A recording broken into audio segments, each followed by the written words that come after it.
¿Qué está pasando con la economía actual?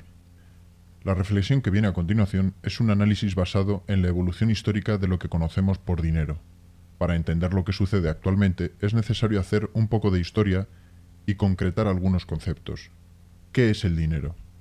El dinero es una herramienta que las sociedades utilizan para establecer diversas relaciones entre sí, tanto a nivel interno como externo.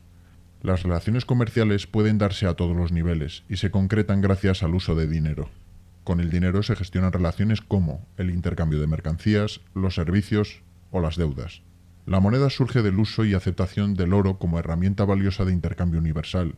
El metal que perdía menos valor con el paso de los años era el que se mantenía en uso con más facilidad.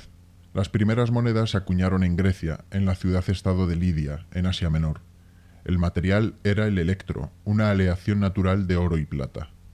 Hay más teorías sobre las primeras monedas, pero para esta explicación son irrelevantes, ya que sea cual sea el origen real de la moneda, el uso que hacemos actualmente del dinero es el mismo. Evolución de la herramienta dinero. En el pasado los metales nobles fueron fundamentales debido a su rareza y escasez, durabilidad, divisibilidad y facilidad para el intercambio. La moneda en el pasado tenía un valor intrínseco, valía su peso en el metal del que estaba compuesta. Después, las monedas se acuñaban con alguna aleación de metales, entre ellos alguno noble, y la moneda pasaba a valer el equivalente a la proporción de metal noble que tuviese dicha aleación. Posteriormente, las monedas se acuñaban sin metales nobles, pero representaban una cantidad de metal noble, plata u oro, depositada en los bancos o reservas. Se incorpora el papel a la moneda. Surgen los billetes, certificados que representaban una cantidad de metal noble en la reserva. El dinero fiduciario es el dinero que representa un valor. Representa una cantidad de metal noble en la reserva del país emisor, y no lo que cuesta el material con el que está hecho. El dinero fiat es el dinero cuyo único valor es el legal, establecido por cada gobierno o banco emisor. Actualmente todo el dinero es fiat. Esto es así desde 1971, tras el Nixon Shock. El dinero fiat no tiene un respaldo material de ningún tipo. El valor lo van gestionando los órganos competentes, modificando su valor en función de las necesidades de la propia moneda. Es importante conocer el denominado patrón oro, o en inglés gold standard, y sus variantes. Este patrón ya no se utiliza, pero es imprescindible conocerlo para comprender algunos aspectos de lo que está sucediendo en la economía. ¿Qué es el patrón oro? El patrón oro es el respaldo en oro que un gobierno daba a su moneda. En un patrón oro estricto, cada gobierno podría acuñar tanta moneda cuanto oro tuviese en sus reservas, no más. Este sistema fue utilizado intermitentemente en el pasado hasta el inicio de la Primera Guerra Mundial, a partir de la cual se sucedieron una serie de cambios. Los gobiernos de los países en guerra tenían niveles muy altos de gasto y al mismo tiempo los ingresos por los impuestos eran limitados. Abandonaron el patrón oro y utilizaron el metal para costear la guerra. Los países en guerra dejaron de respaldar su moneda con metal noble y sencillamente fabricaban el dinero, sin respaldarlo con ningún valor. Al finalizar la guerra se produce la hiperinflación alemana de los años 20. En 1925 Inglaterra volvió a utilizar el patrón oro, con alguna modificación. El dinero impreso tendría el respaldo en lingotes de oro, Gold Bullion Standard, The British Gold Standard Act, 1925. En 1931 Inglaterra abandona nuevamente el patrón debido a la Gran Depresión. Al mismo tiempo, en los Estados Unidos, por ley, la Reserva Federal estaba obligada a mantener un respaldo en oro del 40% del dinero fabricado. Así, no se podría emitir más dinero que el que se pudiese respaldar con el oro disponible en las arcas federales. Limitaba el crecimiento porque, una vez más, si no se acumulaba más oro, no era posible imprimir más moneda. A principios de los años 30, los bancos comerciales en Estados Unidos empezaron a cambiar billetes por el oro en reserva. En consecuencia, se produjo una reducción de la cantidad de moneda en circulación. Menos oro en las arcas implica menos billetes en circulación. Este ataque especulativo provocó una crisis de pánico en el sistema bancario de los Estados Unidos. En 1934, The Gold Reserve Act abolió la referencia a la equivalencia en oro de los billetes. Pagará al portador 1934. Veamos algunos billetes estadounidenses del siglo XX. En este billete de $5, un certificado de plata de 1923, se puede leer lo siguiente. Esto certifica que han sido depositados en el Tesoro de los Estados Unidos de América $5 de plata pagables al portador bajo demanda. El dinero de la Reserva Federal inicialmente pagaba al portador, pero no era convertible en metal noble. En este billete, por ejemplo de 1929, se puede leer lo siguiente. canjeable en dinero legítimo de los Estados Unidos en cualquier banco emisor o departamento del Tesoro. En 1935 el gobierno de los Estados Unidos emitió certificados de plata con valor de $1. Ese mismo año en España también se emitieron certificados de plata. Este billete no es de la Reserva Federal, es del gobierno de los Estados Unidos, y en él se puede leer $1 de plata pagable al portador bajo demanda. Durante un tiempo coexisten billetes de la Reserva Federal y billetes del gobierno de los Estados Unidos. A continuación veremos un ejemplo del mismo billete, del mismo año, pero de distintos órganos emisores. El billete de la Reserva Federal llevaba impreso el número de serie en verde y el billete del gobierno en rojo. El gobierno se comprometía a pagar al portador bajo demanda, pero la Reserva Federal no. Billete de $5 de la Reserva Federal, 1963. La Reserva Federal elimina del billete el pagará al portador.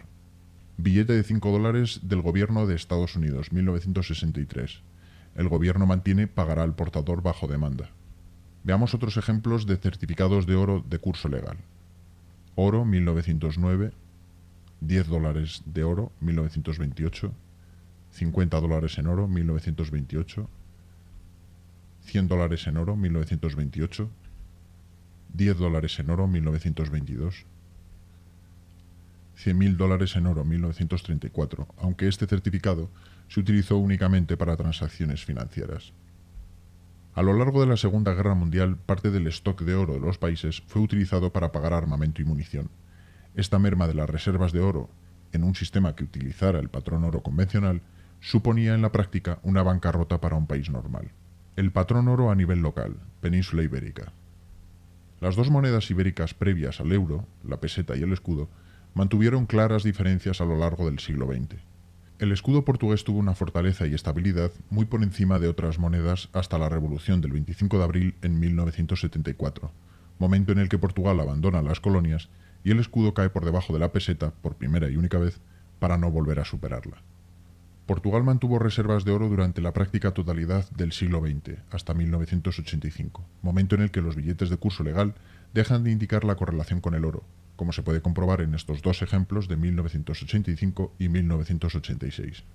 La razón por la cual el escudo portugués fue una de las monedas más estables y potentes del siglo XX es evidente a la par que lógica.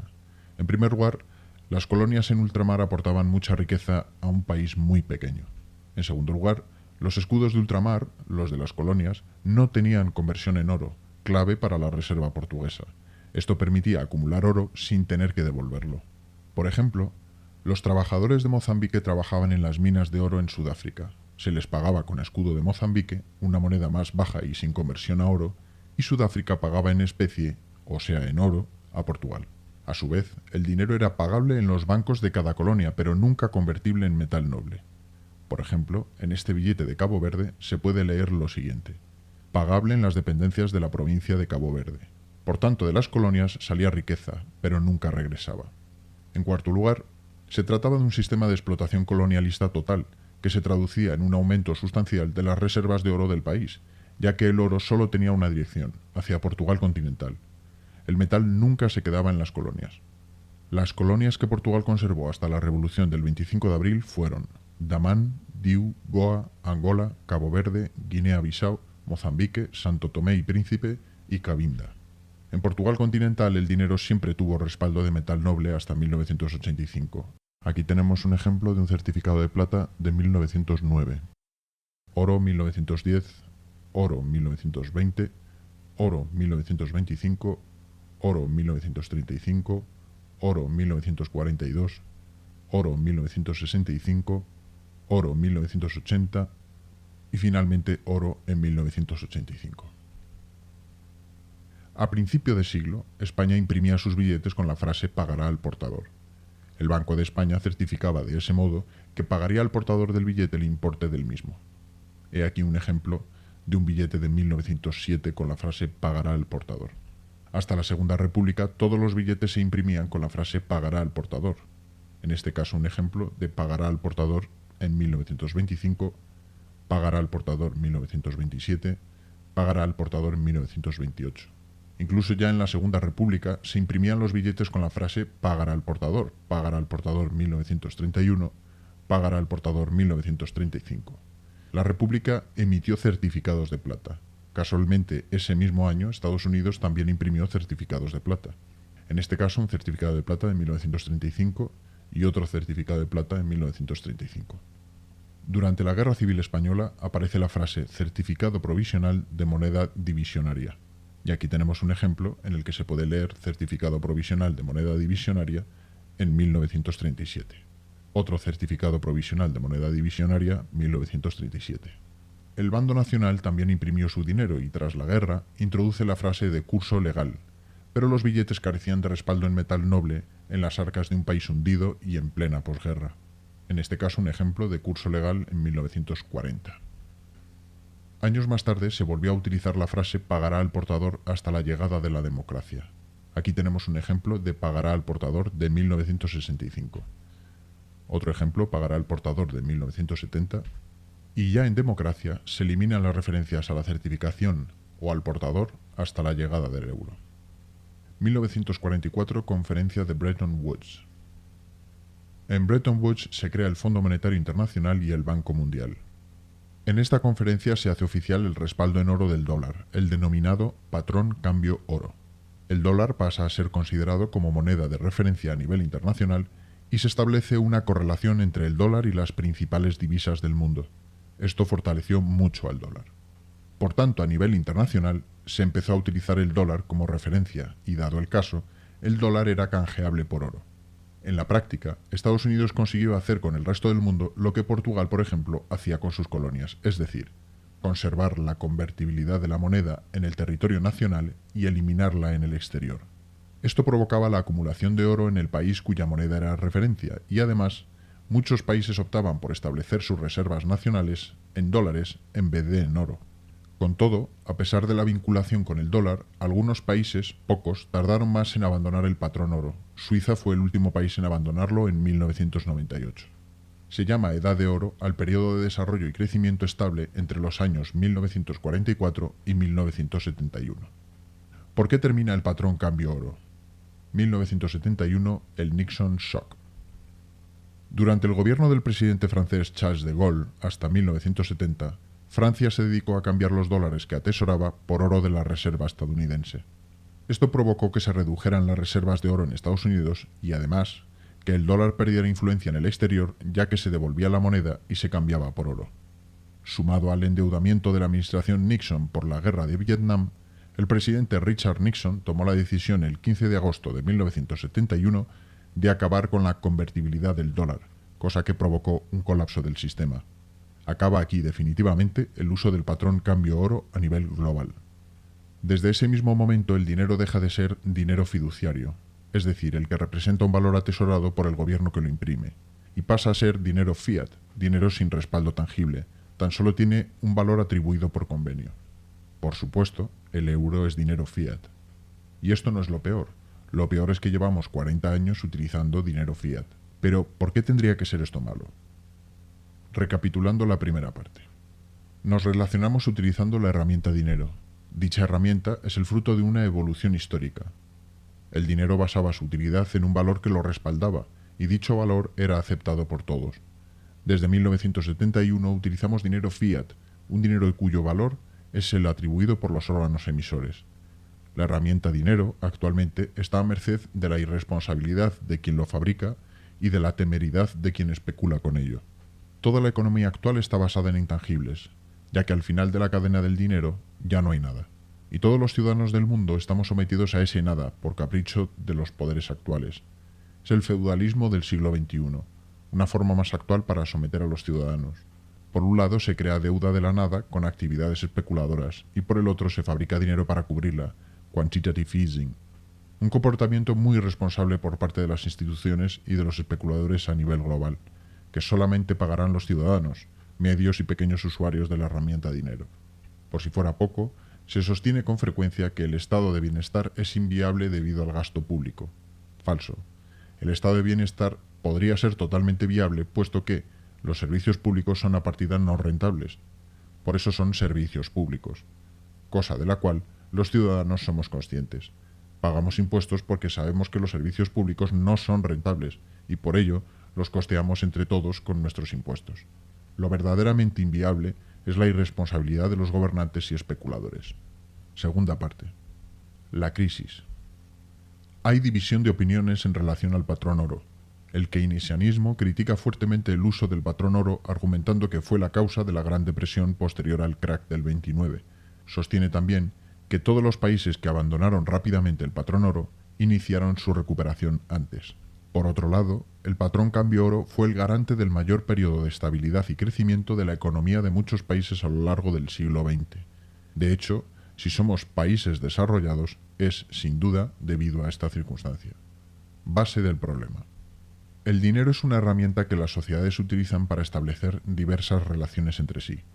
Con el dinero se gestionan relaciones como el intercambio de mercancías, los servicios o las deudas.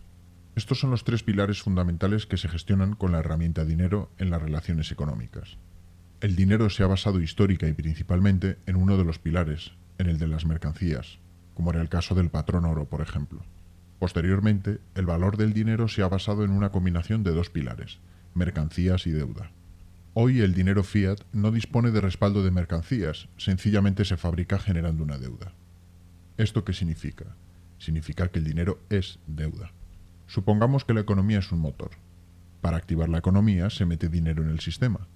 Actualmente el dinero se introduce primero en los bancos, y estos, supuestamente, hacen circular el dinero a través del crédito.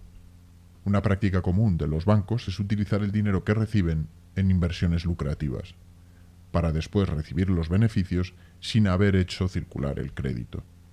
El proceso de fabricar dinero y entregárselo a los bancos se denomina quantitative easing, o en castellano, flexibilización cuantitativa. Casualmente, el hecho de que ellos no hagan circular el crédito que reciben no tiene ningún nombre en ingeniería financiera. En el sistema económico que tenemos actualmente, el hecho de poseer una cantidad X de dinero implica que esa misma cantidad se debe en algún otro punto de la cadena. Observamos que el dinero lleva una dirección. En este caso va de B a A. A su vez, ya procedía de otro lugar. Por tanto, el dinero va dejando un rastro pasando por varios eslabones de una cadena de consumo. La herramienta dinero, en su movimiento por la cadena, va dejando un rastro de deuda.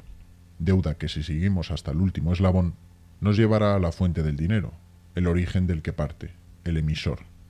Cabe preguntarse, ¿y el origen a quién debe el dinero? Antes, ese valor final se respaldaba con oro, y eso se hacía porque todos los eslabones de la cadena aceptaban el oro como un elemento común y lo consideraban valioso para todos. Pero por una cuestión práctica, se utilizaba dinero fiduciario que representara el bien común al que reconocíamos valor. Pero desde el Nixon Shock en 1971, el dinero fiat ya no tiene ese valor de respaldo. Por tanto, cabe preguntarse nuevamente lo mismo. ¿A quién se debe el dinero en último caso? Ese es el problema. Actualmente el dinero sencillamente es deuda. El dinero ya no certifica nada de valor, solamente certifica que en algún punto de la cadena se debe la cantidad de dinero que representa. El dinero circula por sus cauces. Unos acumulan más dinero, otros menos. Y como se acumula deuda en eslabones muy importantes de la cadena, eslabones estratégicos como el sector público, por ejemplo, se fabrica más dinero y se introduce a través de los bancos en el sistema. O lo que es lo mismo, se inyecta liquidez en el sistema para que circule por sus elementos y se mantenga viva la actividad. Pero el dinero es deuda, y allá por donde pasa deja su rastro, para terminar acumulándose en alguno de los elementos en juego. Por regla general, en aquel elemento que más capacidad tenga de succionar dinero del sistema. Cuanto más dinero se tenga, más capacidad de acumulación. Lo cierto es que el elemento acumulador también genera actividad en su medio de acción, con el fin de reactivar el entorno del que se nutre, pero nunca lo hace al mismo ritmo al que acumula riqueza. Es un nódulo en el sistema circulatorio de capital que no para de crecer. Podrá ser benigno o maligno, pero no para de crecer. A costa, claro está, de dejar un rastro de deuda que, en último caso, se intenta solventar con inyecciones de liquidez en el sistema, con la quantitative easing o flexibilización cuantitativa, o sea, imprimiendo dinero. Pero claro, como las instituciones encargadas de imprimir dinero ya no tienen que limitar la fabricación de dinero en función de unas reservas de oro, en teoría hay que confiar en la responsabilidad de esas mismas instituciones, para contener la masa monetaria, o sea, no imprimir dinero de más, y para manejar los tipos de interés. En teoría. En teoría, la ingeniería económica de las últimas décadas tiene como objetivo la mejora del sistema. En la práctica, Su único objetivo es el de buscar una forma de no enfrentarse cara a cara con la tremenda deuda que se ha generado a lo largo de los últimos 40 años de uso de dinero fiat. Este no es otro ciclo de bajón económico. Probablemente estamos ante la inevitable consecuencia de una economía basada en nada. ¿Qué se hace al respecto? Una expresión anglosajona lo define bien. Kick the can down the road. Patear la lata por la carretera. Darle patadas a una lata y a donde nos lleve. Huir hacia adelante de manera temeraria. El siguiente gráfico es bastante ilustrativo de lo que está sucediendo. ¿Qué es la masa monetaria? La masa monetaria es la cantidad de dinero disponible en una economía. En este gráfico se muestra la masa monetaria de Estados Unidos desde 1920 hasta 2010.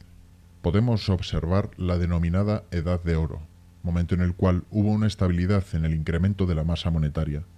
A partir del Nixon Shock en 1971, se incrementa sin alcanzar un periodo estable nunca más. Un crecimiento casi constante del incremento de la masa monetaria, hasta que finalmente la Reserva Federal imprime dinero como jamás lo había hecho. Pero el dinero es deuda. Si fabricamos más dinero, ¿qué sucede? La deuda. Supongamos un país con una gran deuda que necesita financiar. Para ello, emite unos bonos de deuda soberana con el fin de buscar dinero que pague sus deudas. En el mercado hay elementos acumuladores de capital que buscan invertir su dinero en algo, en principio, seguro. Incluso los bancos son potenciales compradores. El capital en general tiene interés en este tipo de bonos. Aparecen en escena las denominadas agencias de calificación, agencias que califican la capacidad que un país tiene para devolver o no su deuda. Si la calificación es mala, los inversores no querrán comprar los bonos por temor a perder el dinero. Y cuanto más se nieguen, más tendrá que pagar el país para colocar su deuda en el mercado. Tanto puede llegar a pagar que puede ser un problema verdaderamente serio. Por tanto, la Unión Europea debe actuar. Se plantean estrategias de actuación conjunta y el Banco Central Europeo interviene. Activa ayudas de apoyo al país con problemas para financiar su deuda. Se exige una serie de compromisos al país en apuros, con el fin de garantizar la devolución de la ayuda recibida. Pero los bonos son objeto de ataque especulativo en el mercado y, por tanto, no son una herramienta efectiva para poder crecer lo suficiente y pagar la deuda. Más bien consiguen todo lo contrario. El problema se acrecienta. El balance del país queda en negativo y no puede hacer frente a sus pagos. Un proceso que, lejos de ser sostenible, acaba nuevamente provocando acumulación de capital en un extremo de la cadena y deuda en el otro. Para que este sistema fuese efectivo, el capital debería circular por el máximo número de elementos sin acumularse en exceso en ninguno. Desafortunadamente, eso no va a suceder. Por tanto, el sistema se fagocita a sí mismo, puesto que cuanto más aumente la masa monetaria, más acumulación habrá en la cadena y, como consecuencia, más deuda. Se fabrica más dinero para equilibrar el sistema y se introduce en la balanza. El dinero queda acumulado en algún punto de la cadena, provocando la necesidad de seguir introduciendo dinero para equilibrar el sistema. Como el capital está acumulado en algún punto, habrá que volver a inyectar dinero en el sistema para que siga circulando, generando más deuda y vuelta a empezar. ¿Hasta cuándo crece la deuda? ¿Hasta cuándo fabricar dinero? Los gobiernos no hacen más que maquillar y parchear lo que no se quiere reconocer. Una economía cancerosa, altamente especulativa, que crece desorbitadamente en base a una deuda creada ad hoc con el fin de no colapsar. ¿Qué otra explicación tendría esto? Coincide casualmente con las guerras de Afganistán e Irak. ¿Se van a llevar a cabo más guerras en los próximos años para intentar mantener viva la circulación del sistema? ¿El dinero se debe dar primero a los bancos o a los ciudadanos directamente? ¿Qué sentido tendría el mundo laboral tal como lo conocemos si se entregara dinero a los ciudadanos a cambio de un pequeño interés como se hace con los bancos? El modelo económico actual se destruye a sí mismo. Cuanto más crece en volumen, más deuda hay. Si hay más deuda, se necesita fabricar más dinero para pagar la deuda que se genera al fabricar dinero. Y así sucesivamente. ¿Y ahora qué? Lo que viene a continuación es una reflexión sobre un hipotético escenario alternativo al modelo actual. Este análisis no pretende ser la solución a nada, tan solo una reflexión lanzada al aire con el fin de generar debate. Las mercancías nunca fueron de acceso universal. A pesar de tratarse de un recurso natural, y por lo tanto lo legítimo sería que fuesen de todos, la realidad demuestra que estos recursos acaban siendo del más fuerte. Basar el valor del dinero en algo que a priori ya tiene el acceso restringido en la práctica es claramente injusto, puesto que solo accederán al dinero unos pocos. Esto ya lo hemos comprobado a lo largo de la historia. Además, las mercancías no existen al mismo nivel en todos los puntos del planeta. Por tanto, la dificultad de acceso a la materia prima ya surge desde el mismo criterio geográfico.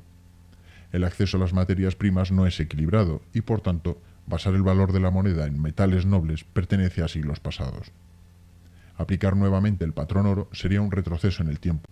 A fin de cuentas, ¿qué buscamos? En principio, cabría pensar que esperamos relacionarnos económicamente de manera sostenible y pacífica, intentando optimizar las relaciones al máximo y procurando también evitar los conflictos bélicos. Por tanto, necesitamos mejorar nuestra herramienta dinero. Sería interesante que el nuevo modelo cumpliese ciertos criterios. En primer lugar, debería ser universal.